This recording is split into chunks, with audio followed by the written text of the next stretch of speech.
Hey class, so this is a second take because I'm not totally sure if my speech uploaded the first time. Um, so this is my rhetorical now speech on President Biden's speech at the UN Assembly. Let's go over a couple basic things. Let's go over his vocal delivery. So his vocal delivery was very stern, and he had a stern voice. And I heard a couple of you guys talking about he didn't really sound empathetic or anything, but I think that was his main goal in the speech. I think he said a lot of empathy through his words and what he actually was talking about. But overall, he was very stern. And I'll talk more into that in a second.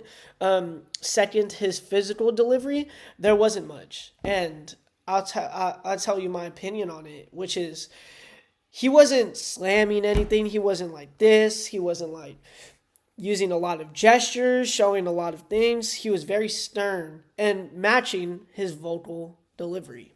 So let's get into his persuasive goal. So I believe I heard his persuasive goal around 3 to 5 minutes in. And I feel like he started talking about it 3 minutes in, and it all the way carried 5 minutes in, maybe even longer.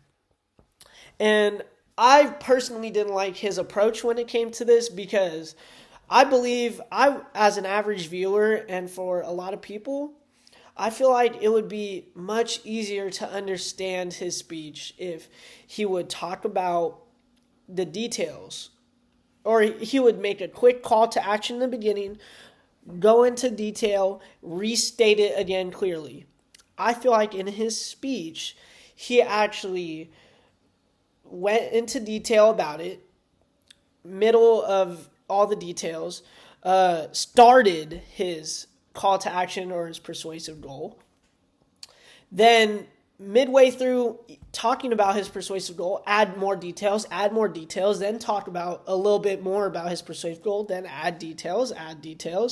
I feel like I didn't really like that. I really would like, here's what the deal is. This is what I'm telling us we should all do. But within those details, I feel like he appealed to my senses in a lot of ways. And he really painted a bad picture for Russia. And I feel like he did that because one thing he said was Putin claimed Russia was threatened and had to act. But no one saw conflict but Russia. Again, Ukraine being the little guy who can't defend himself, Russia being the bad guy who wants problems. Then he talks about, wait, this isn't the first time Russia has done this. He gives an example from Russia's past. And he also, to back that up, he says, Putin, I'll rewind.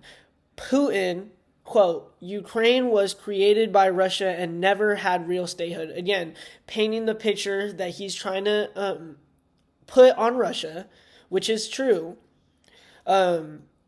Saying that, look, we don't care about the little person. Like, we created this person. They're not even a real statehood. Like, again, backing up what he's saying and the picture he's trying to paint. So this is also one thing I really liked that he did. He brought up Russia's past, as I was talking about earlier. He talked about how horrific it is and talked about no matter who we are, you should feel mad about what Russia did. Obviously, the U.S. has a past with Russia, World War II and all. But he brought it, I don't think he talked about that. He just talked about bodies and, like I said, there's a lot of detail that I think went around the bush with things. But in that, he said, no matter who you are, we should all feel mad, essentially is what he's trying to say. And I think he's trying to appeal to the whole audience with this thing and bringing us together. And back to what I was saying, his vocal delivery was stern. Knowing the U.S.'s background, we are a strong country. We are a force to be reckoned with. We are one of the most powerful nations that he was talking on behalf of in that room. So I think he wants all the other little guys or different countries in that UN assembly to know that they are backing up a strong leader, and he's stern and he's confident in what he's saying, although while still being empathetic in some type of way. He's not begging for empathy. So lastly, he didn't take the heartfelt approach. He established leadership, and also he didn't leave room for others' opinions. And right, he didn't let others have an opinion towards it, because he knew all that he was saying. Anyone who was listening to that wouldn't think Russia is a bad country, which I personally agree with because of how he talked about it. So I liked his speech. I just wish that he wouldn't have beat around the bush a little bit, added too much detail. I wish he would have just told all that he needed to tell, make a quick call to action, tell all that he needs to tell, then which is go into detail about everything, and then after that, reinstate what he's asking everyone to do. I feel like that would have been a better approach rather than, chopping it up a little bit. Well, thank you for listening to my speech.